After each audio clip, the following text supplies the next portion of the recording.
오늘은 본문을 좀 강해하게 주의하기보다는 이 사울이 죽는 요 장면을 가지고 좀 우리의 삶에 대해서 다시 한번 생각해 보면 참 좋겠다라는 생각이 듭니다. 왜냐하면 사울은 처음에는 참 겸손한 소년이었거든요. 그런데 기름 부음 받고 왕으로 지내고 난 다음에 처음에는 왕으로 참 잘 살았어요. 근데 사울의 왕으로서의 마지막 인생은 너무 비참한 인생인 거죠.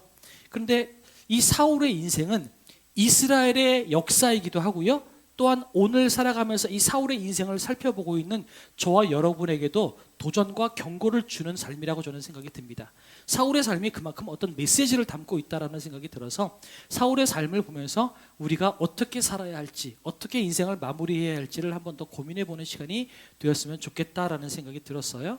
그래서 오늘은 그런 마음으로 우리가 시작이 좋은 만큼 끝도 좋은 인생이 되자, 이렇게 주제를 잡고 말씀을 이어가 보려고 합니다. 여러분, 신앙생활이라는 게 뭘까요? 신앙생활이 뭘까요? 우리 오래전에 많은 신앙이 처음 우리 가운데 기독교가 처음 들어왔을 때 처음에 우리가 예수를 믿고 살았을 때 그 당시에는 예수 믿고 천국 가는 것에 머물러 있을 때가 참 많이 있었던 것 같아요. 그런데 제가 누차 말씀드리지만 이 성경책 안에서 예수 믿고 천국 가는 것까지가 이 성경이 우리에게 말씀하시는 거다라고 우리가 이야기해버리면 우리는 성경의 반의 반도 이해하지 못하는 거다라고 제가 말씀을 드렸어요. 왜냐하면 이 성경책 안에 사실은 우리가 계속 말씀드렸지만 우리가 예수 믿고 구원받는 것, 우리가 구원받고 천국에 들어가는 것, 이 구원의 주권은 누구에게 있다고 말씀드렸죠? 하나님께 있다고 그랬죠? 그죠? 우리의 자격이나 우리의 능력 가지고 구원받는 게 아니라고 말씀을 드렸어요. 하나님께서 우리를 택하시고 하나님께서 우리를 사랑하셨기 때문에 우리가 구원받은 거예요.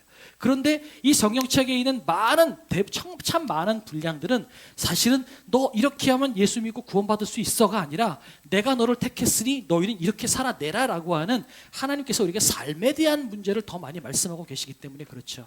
그래서 우리는 신앙생활이라는 건 뭘까? 예수 믿고 구원받는 것을 넘어가서 우리가 교회로 이 땅 가운데 살아나가는 것. 오늘 본문의 사울의 삶을 통해서 깨닫게 되는 것은 우리가 왕의 자녀로서, 왕으로서 이 세상을 살아나가는 것이 무엇인지에 대해서 우리가 고민하고 그렇게 살아나가는 것이다 라고 우리가 생각하면 좋을 것 같아요. 하나님은 이미 우리를 왕의 자녀로 삼으셨고 우리는 이미 왕입니다. 그러니까 우리는 출발은 이미 왕으로서 출발한 거예요. 적어도 이 자리에 계신 저와 여러분은 왕으로서 출발을 한 겁니다. 그런데 우리가 소율이 문답을 통해서 배웠던 것처럼 구원받는 것은 하나님께서 전적인 주권을 통해서 구원받는 거지만 구원받고 성화되어지는 과정, 이 성화는 사람마다 다르다라고 했어요. 그죠? 왜 그럴까요? 이 성화는 성령께서 역사하실 때에 우리의 행동을 통해서, 우리의 결단을 통해서 성령께서 역사하시기 때문에 그래요. 그러니까 똑같이 한날 신앙생활을 했음에도 불구하고 누구는 신앙에 굉장히 깊은 신앙심을 가지고 살아가는 사람이 있는가 하면 누구는 여전히 어린아이와 같은 신앙을 가지고 평생을 살아가는 사람이 있기도 하다라는 거죠. 이건 왜 그럴까요? 이거는 신앙생활이 예수 믿고 천국 가면 돼 라고 하는 것에서 머물러 있을 때 생기는 현상이라고 생각이 들어요. 그런데 성경은 끊임없이 우리에게 요구하는 것이 뭐냐면 내가 너를 왕으로 세웠으니까 왕답게 살아나가라. 이것을 계속해서 요구하고 계시다라는 거죠. 그런 차원으로 성경의 내용들을 우리가 봐야만 된다라는 거예요. 그렇지 않으면 어떻게 되냐면 이 성경을 자꾸 윤리적인 부분으로만 해석하는 거예요. 너 담배 피면 천국 못 가? 너 술 먹으면 지옥 가? 여러분, 이걸 하나님께서 말씀하시기를 원하는 것은 아니다라는 거죠. 신앙생활이라는 것은 하나님께서 이미 우리를 왕으로 아들로서 만들어 주셨어요. 그런데 우리가 자꾸 이렇게 하면 왕권을 뺏길까? 이렇게 하면 왕이 될 수 있을까? 이것만 고민하면 얼마나 하나님 입장에서 마음이 아프겠어요. 하나님께서 우리를 왕으로, 아들로 우리를 세우셨다면 우리는 왕답게, 아들답게, 멋있게, 씩씩하게 살아나가야 되고요. 어떤 것이 멋있는 거고 어떤 것이 씩씩한 것인지를 고민하고 살아나가는 것이라는 거죠. 그게 신앙생활이라는 것입니다. 이게 복음을 살아나가는 것이라고 여러분 기억하시면 좋겠어요. 이런 전제를 가지고 오늘 본문을 들어가 보면 좋겠습니다. 사울은요, 왕이 됐을 때 여러분 이스라엘 백성들이 왜 사울을 왕으로 세우는지 여러분 그 첫 출발점을 아십니까? 이스라엘 백성들이 광야 생활을 할 때는 아무도 보이는 것이 없었어요. 맨 땅에 하늘과 광야밖에 없었고요. 하나님께서 왕이 되어주셔서 인도하셨습니다. 근데 그것이 괜찮았어요. 그런데 가나안 땅에 입성하고 보니까 점점 다른 부족들을 보니까 다른 민족들은 전부 다 왕이 있거든요. 그리고 싸움에 나갈 때마다 하나님께서는 우리 이스라엘 백성들은 하나님께서 왕이 되어주시는데 너희들 나가 싸워라. 그런데 문제는 이 사람들은 하나님이 보이지 않는 거죠. 그러니까 여리고성을 점령할 때도 마찬가지예요. 하나님께서 너 침묵해라. 일주일 중에서 6일 동안 하루를 한 바퀴 돌며 침묵하고 마지막 날 7바퀴 돌면서 소리를 쳐라. 근데 이거는 하나님께서 요구하신 행동의 모습이긴 하지만 하나님이 정작 보이지 않는 거예요. 그런데 가나안 땅에 들어가 보니까 이 가나안 땅이나 그 많은 이방 부족들은 전부 다 왕이 있거든요. 그러니까 이스라엘 백성들이 뭐라고 이야기하냐면 아니 우리도 왕이 필요합니다. 이렇게 요구하는 거죠. 그러니까 왕이 세워졌을 때 이 왕이 해야 될 가장 중요한 책임이 뭔지 아세요? 이거 한번 읽어볼까요? 사무엘상 8장 20절입니다. 시작.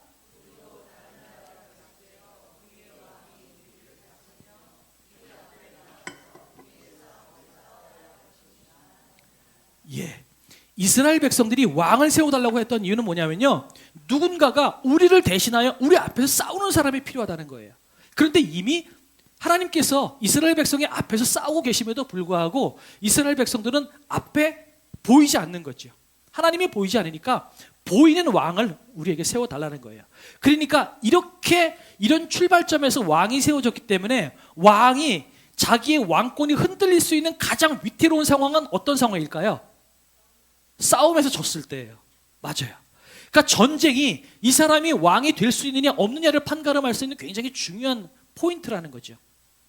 그런데 우리가 지난주에도 잠깐 말씀드렸던 것처럼 하나님께서 사울 왕을 내가 너희를 버렸다, 너를 패하리라라고 말씀하셨을 때 그 하나님께서 그 말씀을 하신 단초가 되었던 가장 중요한 사건이 뭐였냐면 전쟁터에 나갔다가 사울이 제사장이 돼서 예배를 인도한 사건이었어요. 근데 제가 지난주에 그런 말씀을 드렸어요. 하나님의 결정이 때로는 우리가 머리로 이해 안 될 때가 있다고요.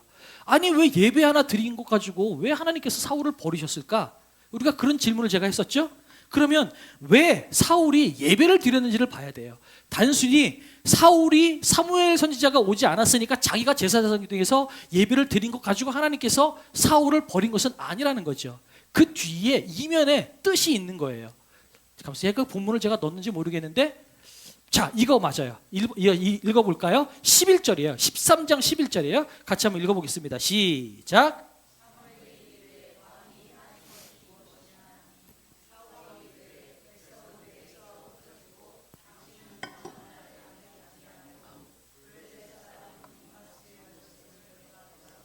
아멘. 자, 사울이 왜 제사를 드렸는지 여기가 이유가 나오고 있어요. 그건 뭐예요?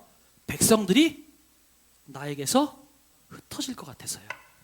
다시 말해서 지금 사울은요, 백성이 두려운 거지 하나님이 두려운 것이 아니었다라는 거예요. 단순히 제사를 드리고 예배를 인도한 것 자체가 문제가 아니라 왜 예배를 드렸냐는 거죠. 왜 사울이 조급한 마음이 있었다는 거죠.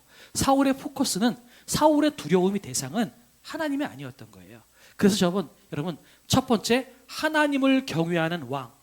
사울이 하나님을 경외하는 왕이 되기를 하나님께서 원하시는데 그러지 못했다라는 거예요. 동시에 이 땅에 왕의 자녀로 살고 있는 우리에게 하나님께서 요구하시는 것이 바로 이거라는 거예요. 하나님을 경외하는 왕이 되십시오. 양옆에 분들께 그렇게 한번 얘기해 주시겠어요? 하나님을 경외하는 왕이 되어 주십시오. 시작. 네, 저 여러분 모두가 하나님을 경외했으면 좋겠어요. 백성을 경외하고 백성을 두려워하는 것이 아니라 하나님을 두려워했으면 참 좋겠다 생각이 듭니다. 목회자로서 저도 그래요. 저 이렇게 앞에 서 있는 사람, 아까 초반에 그런 말씀 드렸죠. 제가 뭔가 얘기했을 때 답변이 안 오면 이 사람이 나를 싫어하나? 나를 버렸나? 이런 두려움이 제 가운데 든다고요. 이거는 병이에요. 이거는 옳은 것이 아닌 거예요. 자, 사무엘도 마찬가지예요. 사울도 마찬가지예요. 사울이 다윗을 쫓아다녔을 때 왜 다윗을 쫓아다녔어요? 많은 사람들이 골리앗을 죽인 다윗을 향해서 뭐라고 이야기했어요?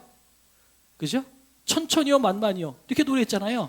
그럼 그거 가지고 내 부하가 정말 잘 사는구나, 여러분 그렇게 이야기할 수 있는데 그 다음에 뭘 한 거예요? 그 뒤에 있지도 않은 것을 해석해낸 거라는 거죠. 그 왜 그래요? 사람이 두려워서 그런 거예요. 하나님을 두려워하면 그런 해석이 나오지 않는다라는 거예요. 그래서 제가 말씀드렸던 것처럼 저도 그런 것들이 생겼을 때 이거 현상만 바라보고 하나님만 바라보고 사는 목회자가 되었으면 좋겠다. 목회자도요, 처음에는 잘 합니다. 근데 어느 순간에 사람이 두렵고 성도님들이 두렵기 시작하면 무리수를 둘 때도 있는 거예요. 그런 목회자가 되지 않기를 여러분 저를 위해서 기도해 주시면 좋겠어요.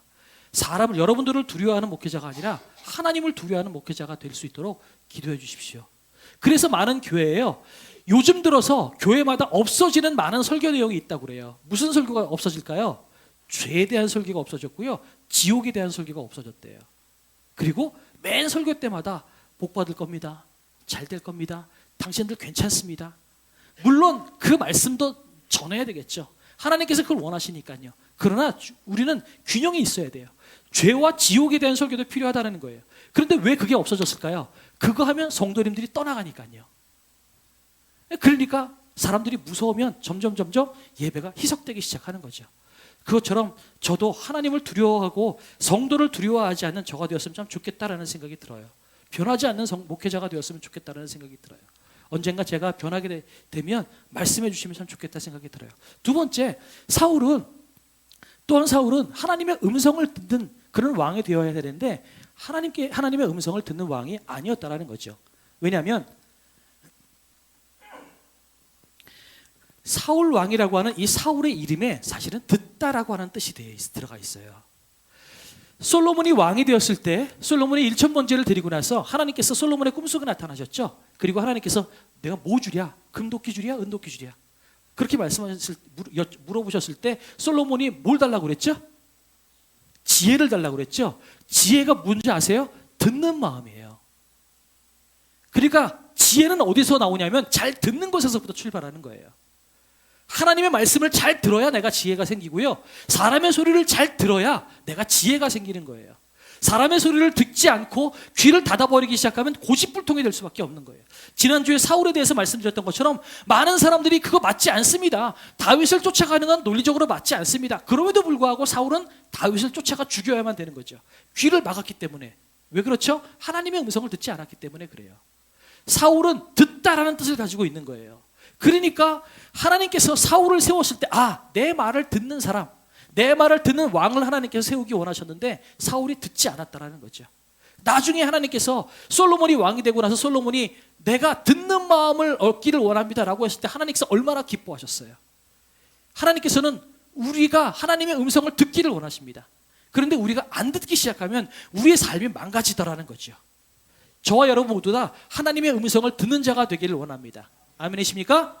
그래서 양옆에 분들께 축복하십시오. 하나님의 음성을 듣기를 원합니다. 시작. 네, 아멘입니다. 하나님의 음성이 어떻게 들리죠? 마음속에 울림으로 들리지 않을 가능성이 더 많아요. 그죠? 어디서 나와요? 설교 말씀으로, 때로는 상황으로, 그리고 가장 중요한 성경책을 통해서 하나님께서 우리에게 말씀하십니다. 그러니 우리 성경책을 가까이 하라는 거죠. 그리고 또한 사울은 하나님을 쫓기보다 다윗을 쫓았어요. 사울의 왕으로서의 기간이 한 40년 정도 되는데 40년 중에 전반 20년은 되게 좋았고요, 후반 20년은 다윗을 쫓느라 다 허비했어요. 이게 얼마나 불쌍한 인생이에요. 왕을 세웠는데 그 왕권이 흔들릴까 봐 다윗을 죽이기 위해서 쫓아다니는 시간을 거의 반을 허비했다면 이 얼마나 불쌍한 인생이겠어요. 그런데 다 사울을 향하여서 불쌍하다고 이야기할 수 있는 것이 아닌 게 우리는 어떤가라는 거예요. 우리는 이것만 잘 되면 내가 잘 될 텐데, 이번에 주식 대박이 나면 되겠어, 이번 주 로또만 터지면 될 것 같아, 그죠? 한 번만 내가 눈을 감아버리면 내가 이번에 직급 올라갈 것 같아, 연봉 2배로 뛰겠지. 우리가 이런 선택을 할 때가 얼마나 많은지 모르겠어요. 우리는 하나님을 쫓는 것이 아니라 눈앞에 보이는 현상들을 쫓으려고 할 때가 너무나 많아요. 사울을 향하여서 우리가 혀를 끌끌 찼을지 모르지만 사울하고 우리하고 별반 다를 것이 없을 때가 얼마나 많은지 모르겠어요. 이렇게 하나님을 경외하지 않을 때 우리는 하나님을 쫓지도 않고 하나님의 음성을 듣지도 않게 된다는 거죠. 그런데 그 인생의 끝은 뭐예요? 사울의 죽음이라는 거죠. 저와 여러분에게도 하나님께서 말씀하십니다. 내가 너희를 왕으로 세웠다면 너희들 왕답게 살아나가라. 왕답게 살아나가려면 네가 해야 될 것은 뭐냐면 나를 경외하는 인생을 살아라. 내 음성을 듣고 나를 쫓아다니는 삶을 살아라. 저 여러분이 하나님의 음성을 듣고 하나님을 쫓아다니는 삶을 사시기를 주님의 이름으로 축복합니다. 또 한 가지가 있어요. 하나님을 기대하는 왕이 되십시오. 하나님을 기대하는 왕이 되십시오. 요거는 뭐냐면요, 아까 말씀드렸지만 사울 한 사람의 인생은 사울이라는 한 인간의 인생이기도 하지만 동시에 이스라엘 민족을 향한 하나님의 메시지이기도 하거든요. 무슨 메시지냐면 이스라엘 백성을 통해서 하나님께서 말씀하시는 거예요. 야, 이 세상의 주관자, 이 세상의 진짜 왕이 누구냐? 니네들한테 진짜 왕이 사울이냐? 사울이 다윗을 쫓다가 인생이 망가졌던 것처럼 이스라엘 백성이 사울을 쫓다가 너희들 망가질 거야 라고 하는 그 메시지가 그 안에 담겨져 있는 거예요. 사울에게는 다윗이 허상이에요. 진짜 왕은 하나님인데 다윗을 내 자리를 위태하게 만드는 왕 같은 존재라고 쫓아다녔기 때문에 다윗이 허상인 겁니다. 그렇다면 이스라엘 백성에게는 누가 허상이에요? 사울 왕이 허상이에요. 진짜 왕은 하나님이신데 너희들 진짜 왕은 난데 네가 허상인 사울 왕을 쫓아다니다 보면 너희가 이렇게 될 수밖에 없어 라고 하는 것을 하나님께서 주시기 위해서 사울의 인생을 통해서 그 메시지를 말씀하고 계시는 겁니다. 실제로 어때요? 북이스라엘과 남유다의 그 왕을 통해서 결국 남유다, 북이스라엘 둘 다 어떻게 돼요? 망하게 되잖아요. 하나님을 쫓지 않고 왕을 쫓아다니면 결국은 망하게 된다라는 것이 성경이 우리에게 주는 메시지라는 거죠. 사울의 인생이 그런 인생이라는 거예요. 그런데 그 인생은 동시에 우리에게도 하시는 말씀이에요. 너희들 진짜 왕이 누구냐? 가짜 왕, 허상인 왕을 너희들이 쫓아다니면 결국 네 인생 망할 수밖에 없어 라고 하는 것을 하나님께서 우리에게 말씀하고 계시는 거예요. 그래서 우리는 넘어지기도 하고 쓰러지기도 하죠. 그런데 오늘 정말 하고 싶은 얘기는 요겁니다. 하나님을 기대하는 왕. 요건 뭐냐면요, 자, 사무엘상 31장 4절 보면 사울이 얼마나 비참하게 죽는지에 대해서 나옵니다. 보면 그가 무기를 든 자에게 이르되 내 칼을 빼어 그것으로 나를 찌르라. 할례받지 않은 자들이 와서 나를 찌르고 모욕할까 두려워하노라 하나 무기를 든 자가 심히 두려워하여 감히 행하지 아니하니라. 이에 사울이 자기의 칼을 뽑아서 그 위에 엎드러지매. 뭐 했다는 거예요? 스스로 목숨을 끊었죠. 성경에 스스로 목숨을 끊은 사람이 사울 말고 또 누가 있죠? 또 누가 있죠? 가룟 유다가 있죠. 그죠? 가룟 유다가 왜 저주받은 인생일까요? 예수를 팔았기 때문에? 아니에요. 예수를 팔았기 때문이 아니라 예수를 팔고 난 다음에 용서받을 기회를 스스로 버렸기 때문이라고 저는 생각을 해요. 저는 사울 왕이 스스로 목숨을 끊은 이것이 문제라고 저는 생각이 들어요. 무슨 얘기냐? 저는 성경에는 없지만 이걸 통해서 그런 추측을 해요.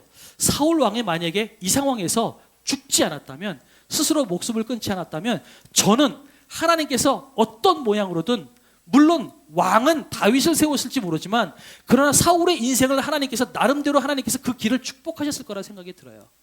그런데 사울은 하나님께서 사울의 인생을 회복시키고 다시 이렇게 세울 수 있는 기회를 스스로 저버렸기 때문에 사울에게 문제가 있었다라는 생각이 들어요. 왜냐하면 좀 전에 말씀드렸던 것처럼 사울의 인생은 이스라엘 전체를 향한 하나님의 메시지이기도 하다라고 말씀을 드렸잖아요. 그럼 이스라엘 전체의 역사를 한번 보자고요. 이스라엘 백성들은 허상인 왕을 쫓아다니다가 결국은 나라가 망했어요. 하지만 나라가 망했다고 해서 하나님께서 이스라엘 백성들을 영원히 저주 가운데 내버려 두셨나요? 아니죠. 예수 그리스도를 보내주셨잖아요. 회복시켜 주셨잖아요. 하나님은 당신께서 택하신 백성들을 내버려 두지 않으세요. 반드시 회복시키세요. 이스라엘 백성들 그렇게 죄짓고 그렇게 나쁜 짓을 저질렀음에도 불구하고 하나님은 끝끝내 이스라엘 백성들을 회복시켜 주셨어요. 하나님의 자녀들을 당신의 독생자를 죽이시고 부활하시기까지 그 결단을 하셔서까지라도 회복시키고 살려주셨어요. 그렇다면 저는 사울이 만약에 스스로 목숨을 끊지 않았다면 저는 사울도 하나님께서 어떤 모양일지 모르지만 회복시켜 주셨을 거라는 생각이 들어요. 그런데 스스로 목숨을 끊어서 사울은 회복될 수 있는 기회를 잃어버렸다는 거죠. 스스로 목숨을 끊었을 때 사울이 어떻게 비참하게 죽었는지 한번 볼까요? 31장 9절 10절인데요. 같이 한번 읽어보겠습니다. 시작.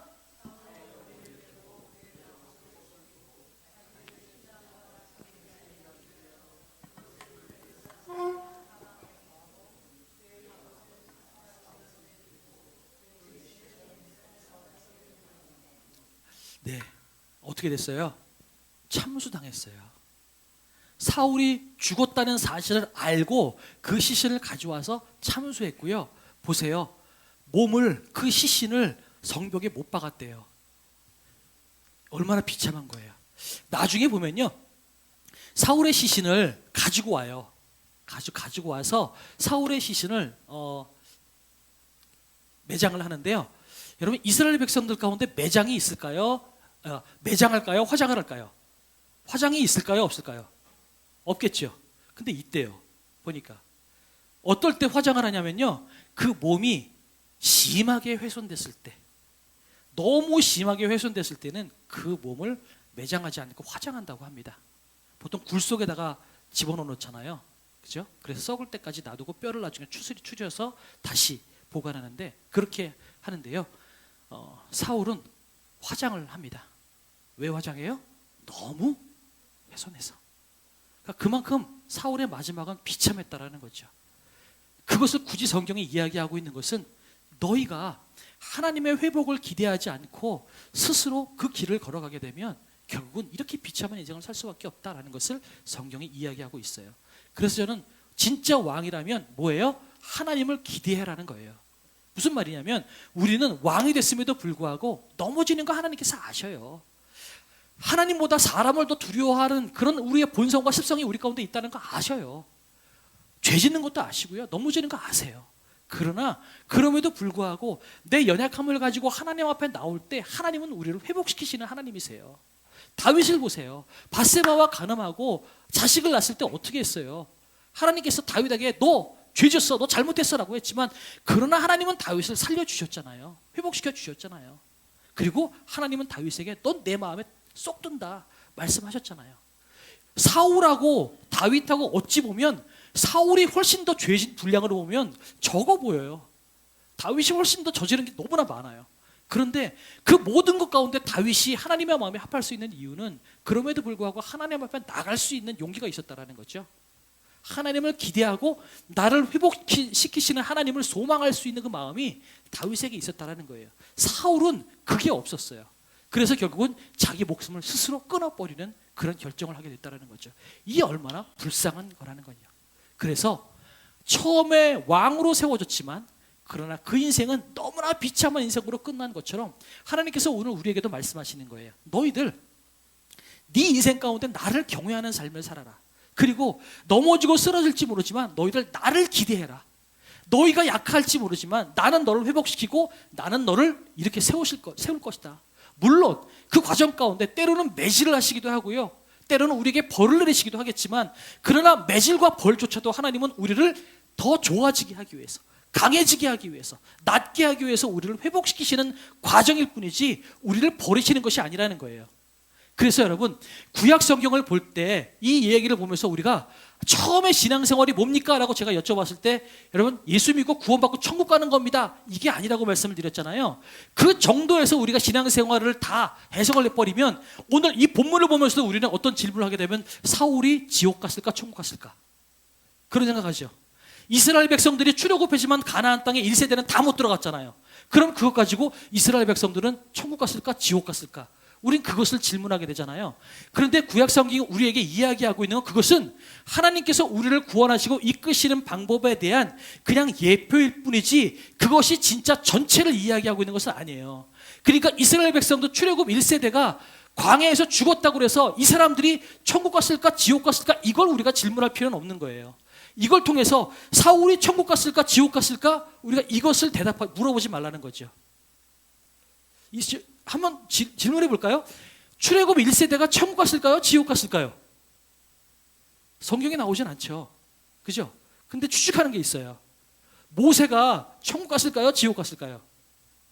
천국 갔죠? 그럼 모세가 어디서 죽었어요? 광야에서 죽었어요.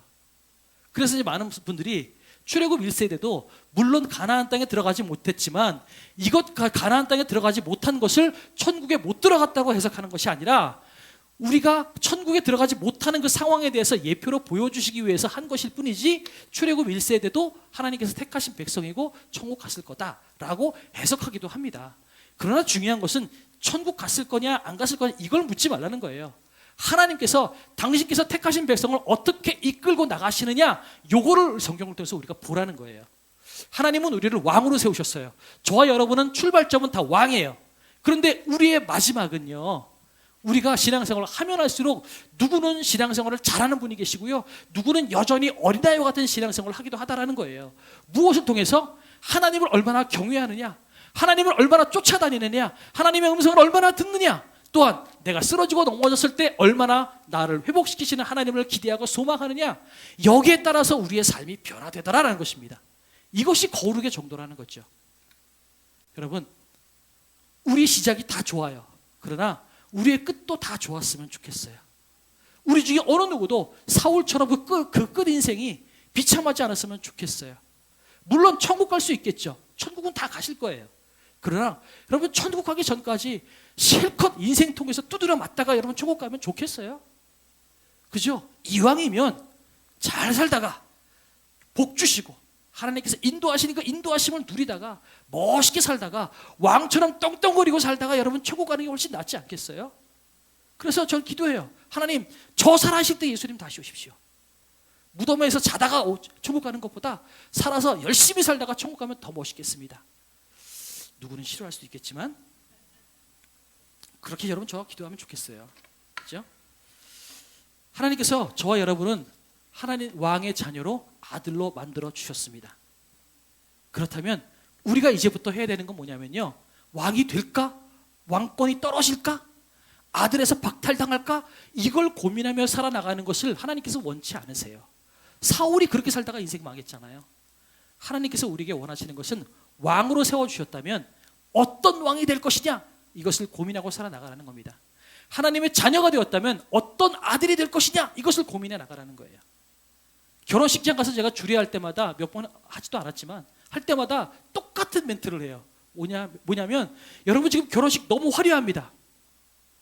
그런데 화려한 결혼식이 중요한 것이 아니라 결혼 생활이 중요합니다. 이해가 되십니까?